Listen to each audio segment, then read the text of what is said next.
What is true love? This is my personal belief on what true love is. True love is hurting when someone else is hurting.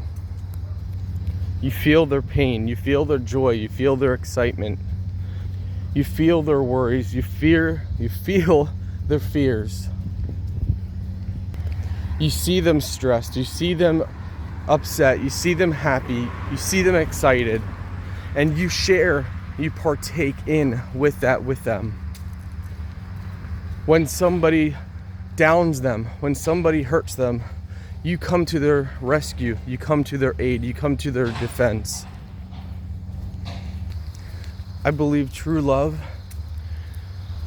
is when you mess up in life, because we're all gonna mess up in one way or another. True love is doing everything in your power to fix your mistakes that you make.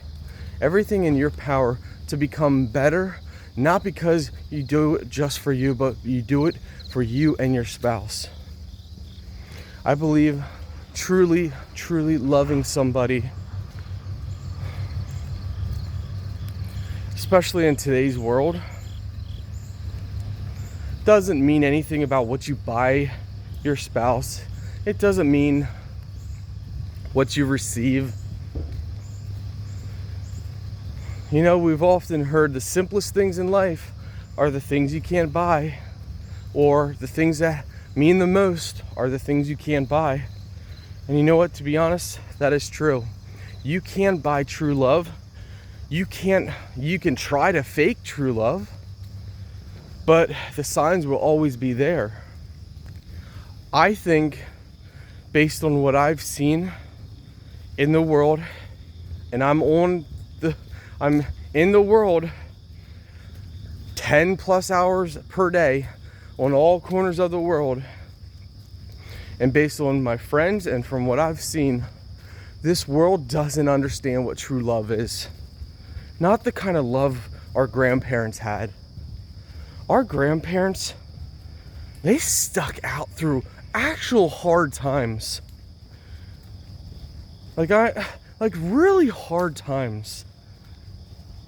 So many people young people haven't actually truly endured really hard times. I think that they're starting to feel it. But how can marriages survive when most marriages are living a lie? I think, and I truly believe this, I think it takes true love from both partners for a marriage to survive in this century, in this day and age. And I think the world, love means nothing. Right now in the world, love, I love you, means absolutely nothing to most people. Most people will say I love you and then gossip about that person, and it could be relationships or not, it could be friends, whatever. They can say and declare I love you, and then go gossip about that person or bad talk them, or if someone trashes them, they can laugh and think it's funny. That's not love. That's not what love is. Love is what Christ done for us. Love is let's stick on with true love.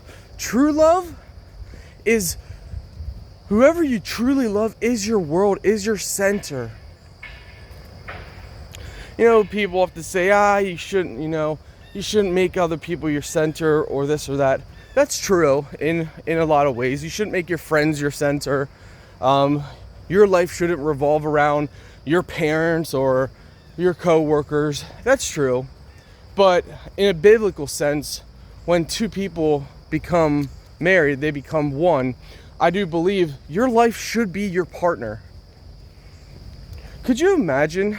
And I'm sure there's some, very far and few between, that marriages that you're in a marriage and you truly love each other. Like, I mean true love. Like, they are your world, and without them, you couldn't breathe. and they feel the same way about you. I think that is the best thing that anybody could ever get in life. The best gift that I could ever receive. I don't care if I would get no other gift for the rest of my life. The best gift I could ever receive is to be truly loved 100% full and wholeheartedly. I could care less about, my big passion in life is cars. I love cars. Give me a Hellcat, a Corvette, whatever. I love cars. I would trade up ever having any of that stuff. All of it. I would trade having a huge house. I would trade it all just to be truly loved by somebody. Because I have come to realize at the end of the day, nothing matters. Nothing. Your job, your money you make, your friends, it doesn't truly matter when you compare it to true love. True love can conquer death. True love can overcome all obstacles in life. And this world has lost true love. And I guess the question comes down to, how can the world, how can we, how can, everybody gain true love, get true love back? And you know what? To be very honest with you, true love is a choice. It's a choice I have to make, you have to make. It's a choice we all have to make. And you say, wait, if it's as simple as a choice, why don't many people do it? Because many people, and most people, are too concerned about what their parents think, are too concerned about what their coworkers think, are too concerned about what their friends think, are too concerned about what their neighbors think, are too concerned about what their parents-in-law think, are too concerned what their buddies think, are too concerned about what society thinks, are too concerned about this and too concerned about that they don't want to actually center their life and make their spouse, which is crazy because in the olden days, a lot of spouses just automatically did, that's how you were raised. You were raised that God first and put your spouse second through thick and thin, because life is hard. Most of you guys are at the age that, life is really hard. You've been through some things. You've been through it. I would love to interview every single one of you on your story, because I bet you guys have been through it all. And I hate to say it at a young age, I have been through things that I pray that nobody ever has to go through. And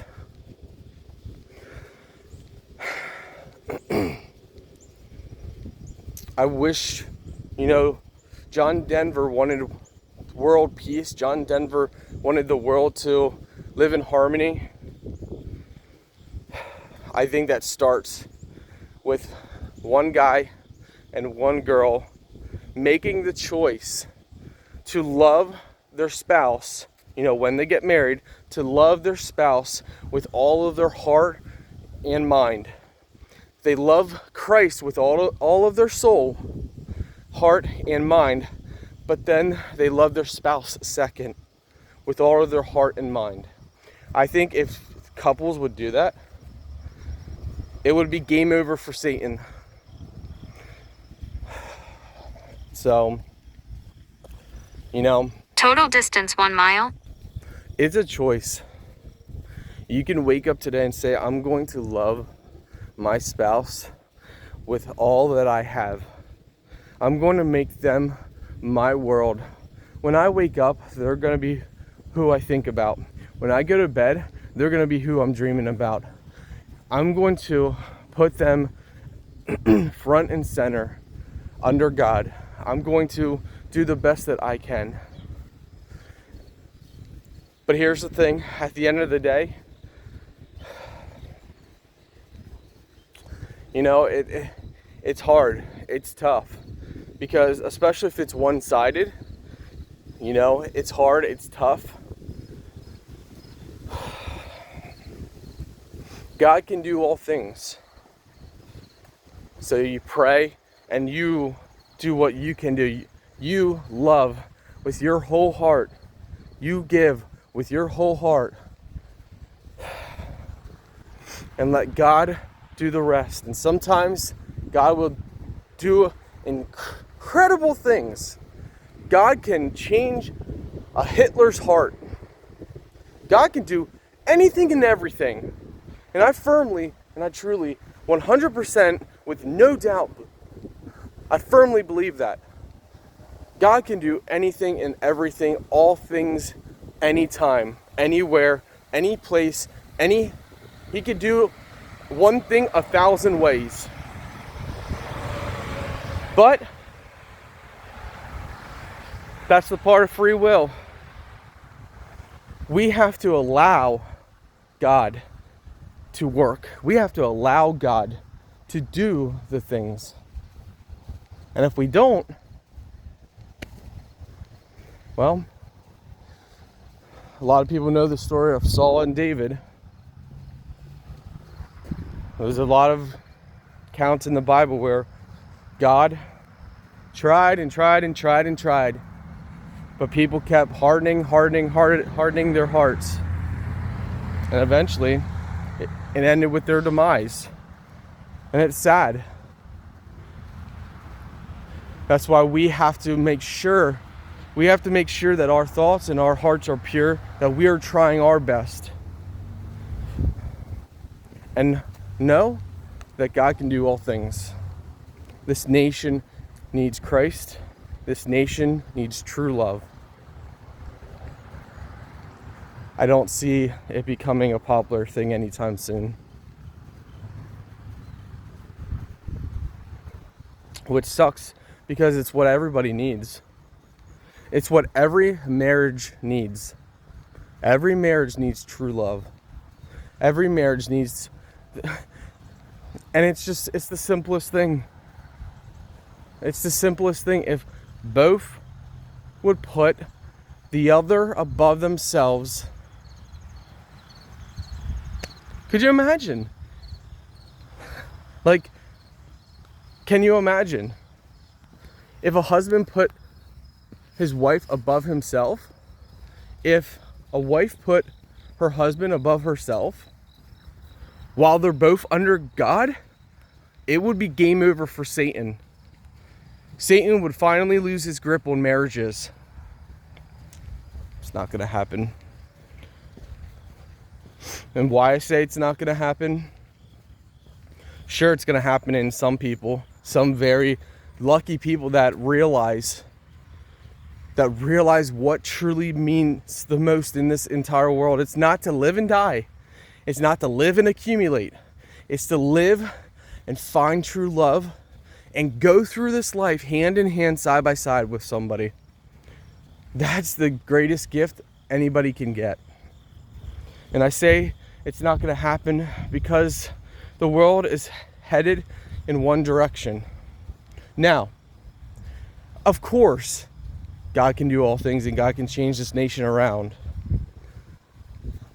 But we also can't forget that as time goes on and we get closer to the end, trials and tribulations are going to become more frequent and more often, more frequent and harder. So we can only pray for the nation, but it starts within our homes.